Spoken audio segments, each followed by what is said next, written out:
Hi guys, my name is Anuj Jindal. Welcome to this channel. We are going to talk about UPSC Commerce Optional 2021 paper today. तो UPSC के exams अभी ही conduct हुए हैं recently and we are providing specialised courses for UPSC commerce as well as management optionals. Okay, तो UPSC commerce optional 2021-22 का जो paper है, यू मस्ट बी अवेयर कि दो पेपर्स में या दो पार्ट्स में डिवाइडेड होता है, paper one and paper two. दोनों ही पेपर्स में 400 नंबर के क्वेश्चंस होते हैं and you are required to answer questions worth 250 marks. तो यहाँ भी 400 के होते हैं, आपको 250 मार्क्स के ही क्वेश्चंस आंसर करने होते हैं. Okay, I am going to discuss paper two today which is completely theory. Paper one क्योंकि न्यूमेरिकल है तो उसको बाद में डिस्कस करेंगे, और पेपर टू में मैं आपको बताऊंगा कि 400 नंबर के जो क्वेश्चंस थे वो कैसे थे, क्वालिटी कैसी थी, what was the trend, what was the difficulty level, and how much could students have scored very easily in the examination as a whole. अगर कोई सीरियस एस्पिरेंट है तो उसका कितना स्कोर बन सकता है. ठीक है, चलिए स्टार्ट करते हैं. First 5 questions, as you all must be aware, are compulsory questions. Question number 1A to question number 1E, ये होता है सेक्शन ए में. अब इसमें 5 क्वेश्चंस 10-10 मार्क्स के होते हैं और कंपलसरी होते हैं. व्हाट वर दीज 5 क्वेश्चंस, इनका लेवल क्या था और क्वेश्चंस एग्जैक्टली क्या थे. The first question was from communication, wherein non-verbal communication was asked. Short note on non-verbal communication. It comes under the topic of organization behavior. Super easy topic, इससे ज़्यादा आसान हलवा paper आपको नहीं मिल सकता है. फर्स्ट क्वेश्चन स्पेशली इससे ज़्यादा easy आपको नहीं दिया जा सकता. क्वेश्चन नंबर 1B पे आते हैं. The question was factors affecting quality of work life. Human resource management से एक क्वेश्चन है and again a very very easy topic. बहुत ही सिंपल सा टॉपिक क्वेश्चन पूछा गया, कुछ कॉम्प्लेक्सिटी नहीं थी, डायरेक्टली लिखा गया factors affecting quality of work life. Okay, question number 1C again 10 marks. Leadership से ये क्वेश्चन था which comes under organisation behaviour.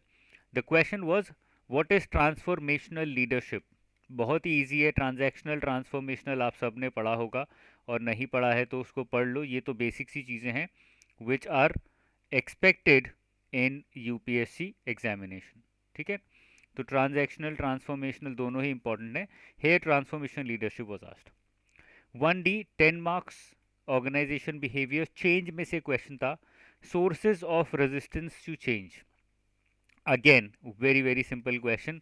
I think अगर मैं अभी से कंक्लूड कर दूं और आप अभी पूरी वीडियो नहीं देखना चाहते हैं तो मैं इजीली कह सकता हूं without any doubt that this was probably one of the easiest papers in the history of UPSC Commerce Optional. इतना सिंपल है, इतना स्ट्रेट फॉरवर्ड, इतना इजी पेपर नॉर्मली आता नहीं है, बट आया है तो स्टूडेंट्स आई एम एक्सपेक्टिंग कि अच्छा स्कोर कर पाएंगे इस बार, स्पेशली क्योंकि काफ़ी इजी पेपर ये दिया एग्जामिनर ने. Let's come to final question of question number 1, question 1E, which was from power and authority, which comes under organization behavior. The question was simple, power and authority. यही question था, बहुत ही simple सा question है. Probably देवर expecting कि आप power explain करोगे, फिर अथॉरिटी एक्सप्लेन करोगे, और फिर उन दोनों में डिफरेंसेस बताओगे कि पावर और अथॉरिटी में डिफरेंस होता क्या है. ठीक है, तो ये एक सिंपल सा क्वेश्चन था, क्वेश्चन पेपर था. हमने यहाँ पर बात करी है खाली क्वेश्चन नंबर 1 के 5 पार्ट्स हैं, उन 5 पार्ट्स की हमने यहाँ बात करी है. Let's come to the other parts. 1 second, I want to move this stylus to some other place. मुझे ये इरिटेट कर रहा है.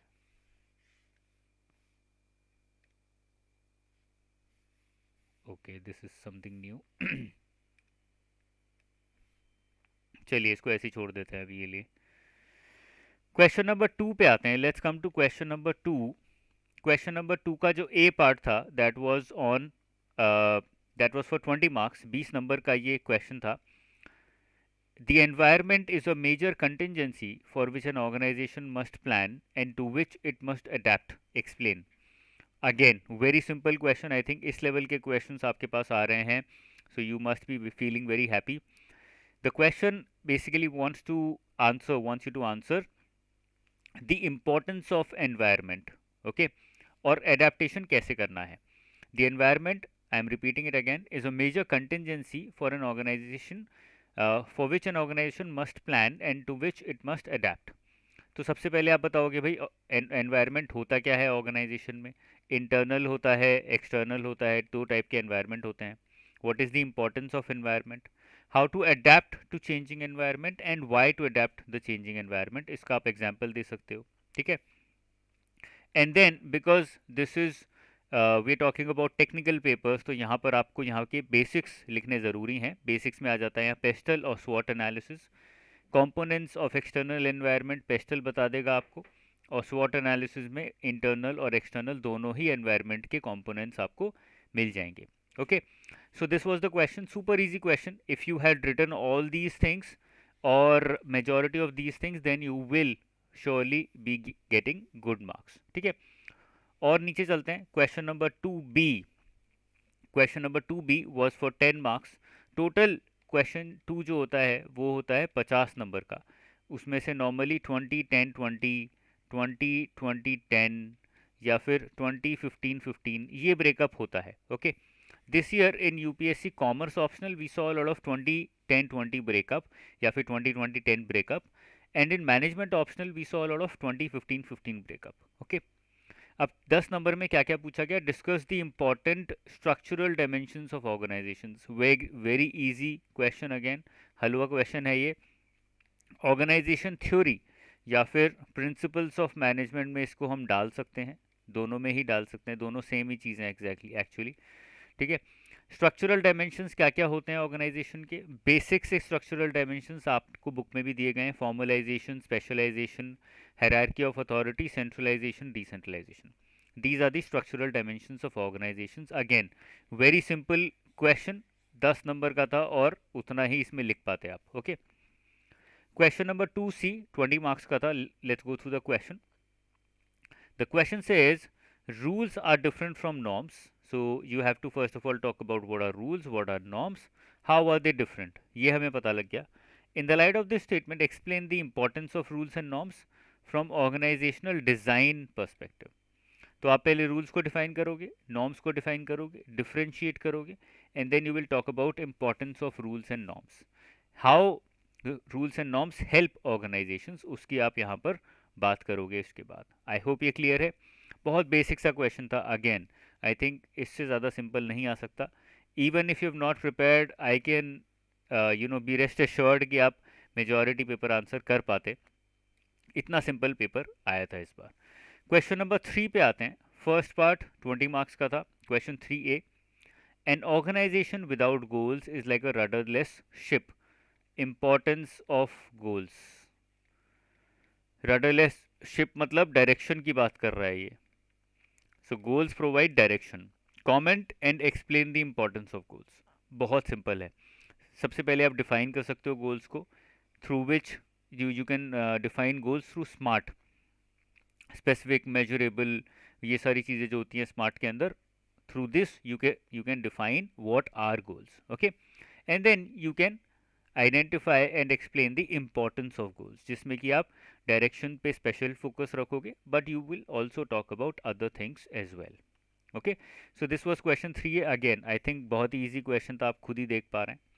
क्वेश्चन 3B पे आते हैं, which was again of 20 marks. Explain the objectives and phases involved in establishing a quality circle system for an organization. Objectives, I am repeating, phases involved in establishing a quality circle system for an organization. मतलब quality circle पहले आप बताओगे होता क्या है, then you will say what are the objectives of a quality circle, what are the phases in which a quality circle can be established. तो मैंने objectives बता दिए, डिफाइन कर दिया क्वालिटी सर्कल को, ऑब्जेक्टिव्स बता दिए, and then I had to come to the steps in establishing a quality circle. These are the steps: select a theme, grasp the present situation and set target, make an activity plan, analyze the cause, set up and carry out the countermeasures, check the results, standardize and root cause control.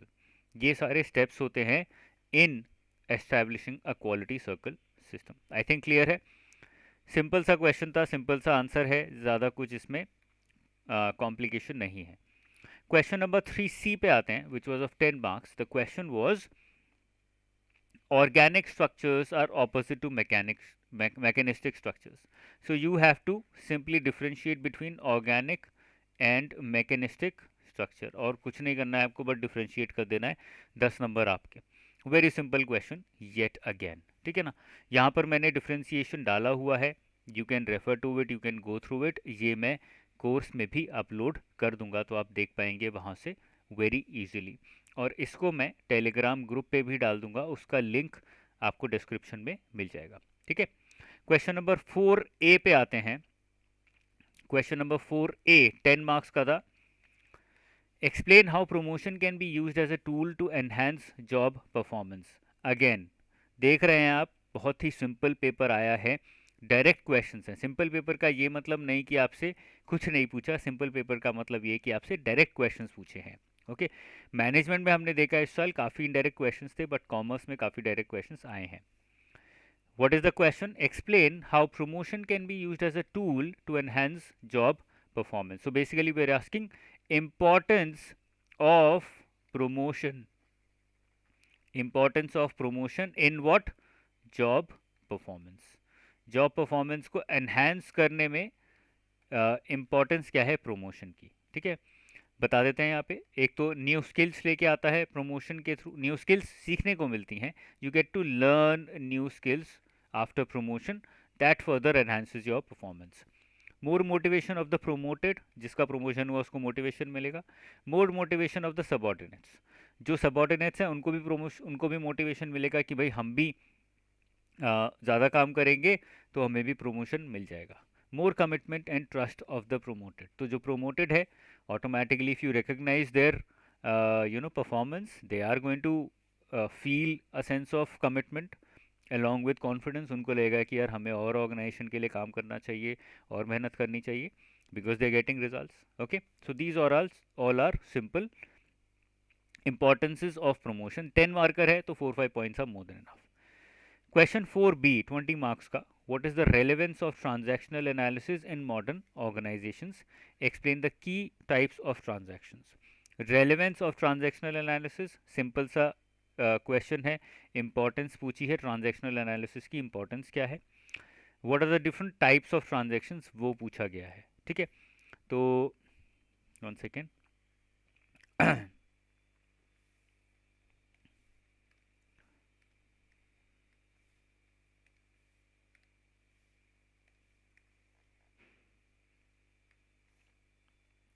Types of transactions यहाँ पर आ जाएंगी. Parent ego state transaction analysis में adult और child ego state. ठीक है ना.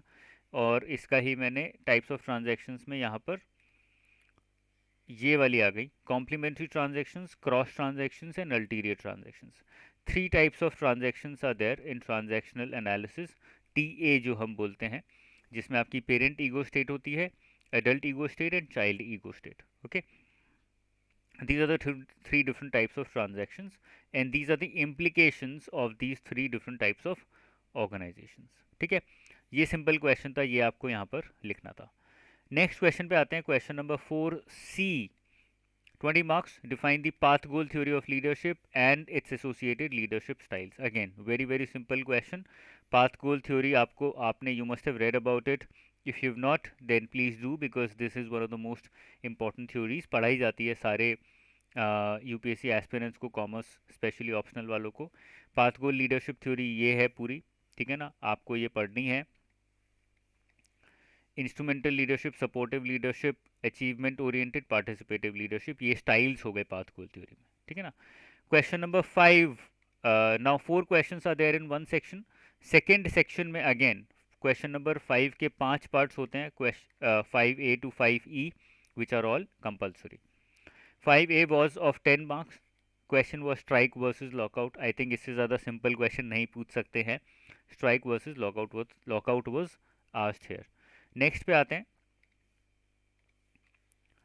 Question number 5B 10 marks का था ये. Again question number 5B performance management पूछा गया है यहाँ पर. बहुत ही सिंपल सा क्वेश्चन है. How to manage and improve performance. Performance management मतलब how to manage performance, how to improve performance. ये सारे इसके स्टेप्स हो गए। बहुत ही सिंपल से क्वेश्चंस पूछे गए। Question number 5C, again a direct question, philosophy और of workers participation in management. अब ये एचआरएम के पर्सपेक्टिव से हमें लिखने की कोशिश करनी है, because first part normally in second paper belongs to organization theory and organization behavior, that is principles of management and organization behavior. Second part normally belongs to HRM and industrial relations, ठीक है ना, ये normal division होता है। तो अगर आपको second part में क्वेश्चंस पूछें तो एक आइडिया सा लग जाता है कि अच्छा क्वेश्चंस शायद हमसे HRM के पर्सपेक्टिव से या इंडस्ट्रियल रिलेशंस के पर्सपेक्टिव से पूछे हैं। ओके, वो ध्यान में रखना है। 10 marker, philosophy of workers participation in management. Mental revolution Taylor का तो लिखना ही है, because workers participation in management Taylor ने बताया था। कीथ डेविस का भी लिखना है, बिकॉज इन्होंने एचआरएम के पर्सपेक्टिव से बताया था, ठीक है ना। ये पूरे फिलोसफी हो गई। Democratic participation in decision making, maximum employer employee collaboration, minimum state intervention, realization of greater measure of social justice, greater industrial efficiency, higher level of organizational health effectiveness.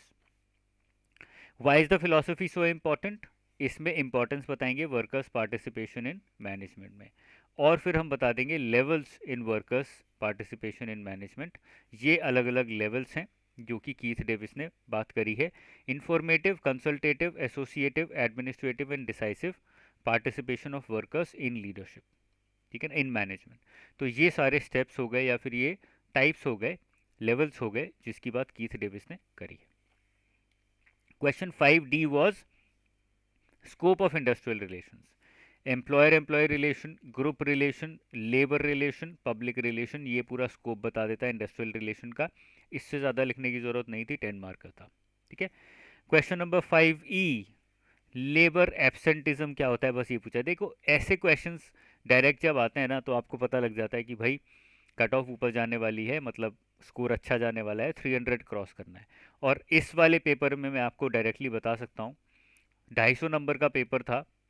अगर मैं इस पेपर को दे रहा होता या फिर अगर कोई स्टूडेंट दे रहा होता, आप सोचेंगे मैं तो एक्सपर्ट हूँ, एक्सपर्ट नहीं हूँ, बट अगर मैं एज अ स्टूडेंट दे रहा होता तो मैं टारगेट रखता 150 टू 160, आराम से स्कोर कर सकता हूँ, क्योंकि एक भी क्वेश्चन चैलेंजिंग नहीं था।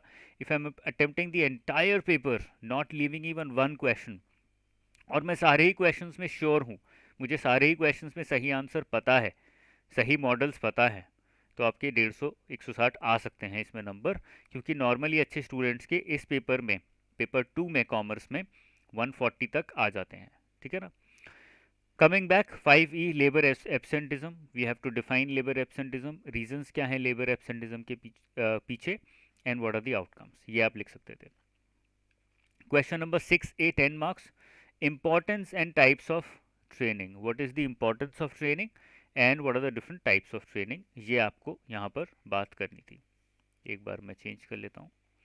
6B पे आते हैं। आई थिंक वो बहुत सिंपल सा क्वेश्चन था, ट्रेनिंग की इंपॉर्टेंस क्या है और उसके टाइप्स क्या हैं।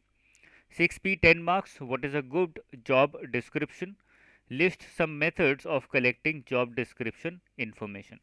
ये हो गए features of a good job description, क्या क्या फीचर्स होंगे जिससे कि हम बोल सकें कि ये जॉब डिस्क्रिप्शन जो ऑर्गेनाइजेशन ने दिया है वो अच्छा है। और उसके बाद मेथड्स क्या हैं टू आइडेंटिफाई कि भाई जॉब डिस्क्रिप्शन क्या होना चाहिए। These are all the methods. Again very simple question, कोई रॉकेट साइंस इसमें इन्वॉल्व नहीं थी। Question number 6C, 20 marks, what is placement, explain the components of an employee induction programme. Placement होता क्या है, सिंपल क्वेश्चन, अगेन एचआरएम से।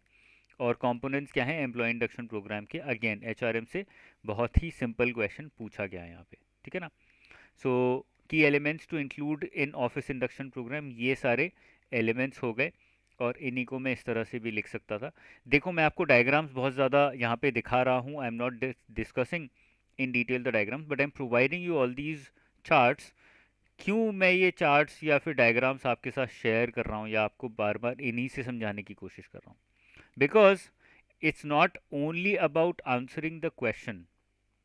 ये तो मेरे हिसाब से 60% of the job is this, 40% of the job specially in management paper 2 of commerce as well as in management is your presentation. Examiner को देख के लगना चाहिए कि हाँ यार स्टूडेंट को आता है, इसको मैं कम नहीं दे सकता। तभी आएंगे 150 नंबर 250 में से। उसको पहले ही फर्स्ट व्यू उसका जैसा होगा ना, उसको लगेगा कि हाँ स्टूडेंट को आता है, अच्छे नंबर देते हैं इसको। बार बार उनको रीइंफोर्स करवाना है ये, and charts and diagrams are the best way of doing that. तो इस तरह से रिप्रेजेंट करोगे ना अपनी इन्फॉर्मेशन को, they will be force to give you good marks. Okay, और कुछ हाई फाई नहीं मारना है, जो भी आप पढ़ रहे हो उसको इस पैटर्न में आपको डाल देना है। Question 7A, 20 marks. Different types of tests are used in selection of employees, discuss. Select करने में क्या क्या टेस्ट यूज़ होते हैं, ये सारे सिलेक्शन के टेस्ट हैं, कोर्स में पढ़ाए जाते हैं, बुक्स में भी अवेलेबल हैं, यही आपको यहाँ पर लिखने थे। ठीक है ना। Question 7B, 20 marks. Discuss the implications of Maslow's need hierarchy theory and Herzberg's two factor theory in relation to employee motivation and compensation। implications पूछे हैं मैस्लो की थ्योरी के और हर्सबर्ग की थ्योरी के, मतलब हमें पॉजिटिव इम्प्लीकेशन भी लिखने हैं, नेगेटिव इम्प्लीकेशन भी लिखने हैं on employee motivation and compensation.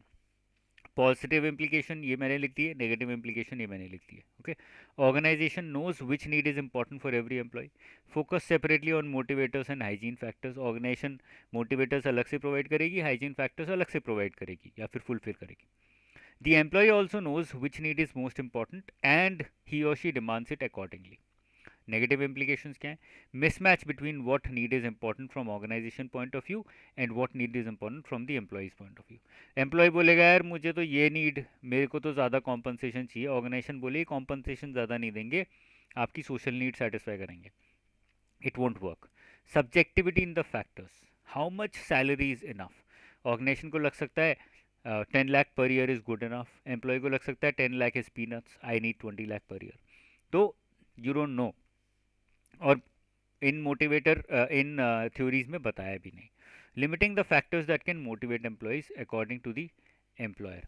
Multiple factors might motivate at the same time, ये हम कंसिडर नहीं कर सकते हैं, करते हैं from employers point of view and not even discussed.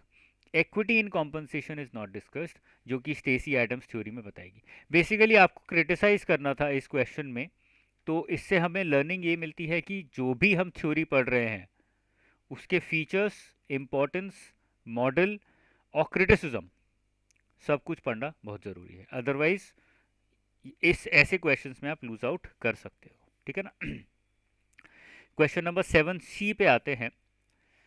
10 marks का क्वेश्चन था, differentiate between traditional and modern methods of performance appraisal. Traditional और मॉडर्न मेथड्स जो हैं परफॉर्मेंस अप्रेजल के, उसमें डिफरेंशिएट करिए। ठीक है, परफॉर्मेंस अप्रेजल मेथड्स ट्रेडिशनल ये दिए हुए हैं, मॉडर्न ये दिए हुए हैं। मैंने सारे चार्ट्स के थ्रू अगेन देखिए दिखा दिए हैं, यहाँ पे ट्रेडिशनल मॉडर्न इस तरह से भी बना के दिखा सकते थे। क्वेश्चन 8, लास्ट क्वेश्चन पे आते हैं। 20 मार्क्स का क्वेश्चन था, this is specific to industrial relations. Trade unions are an impediment to the growth of industry, do you agree?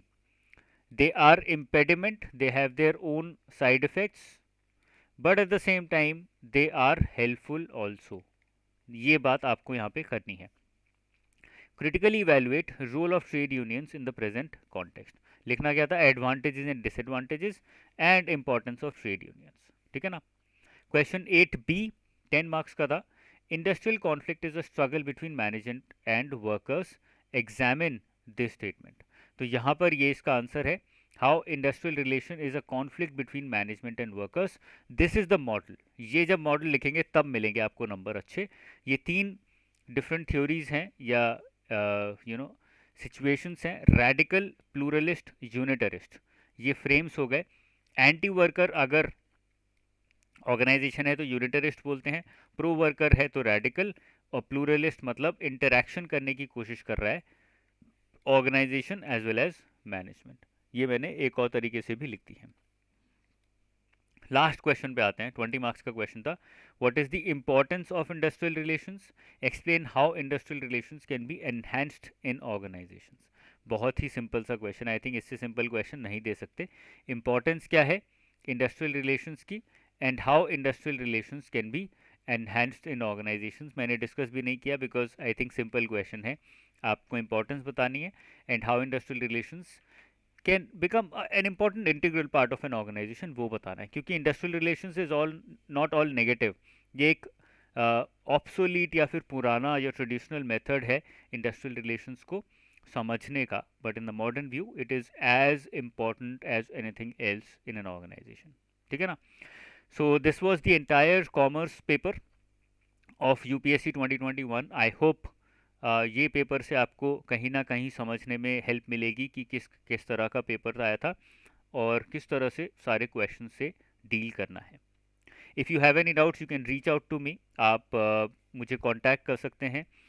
My courses on UPSC commerce and UPSC management optionals are available on www.anuchindal.in.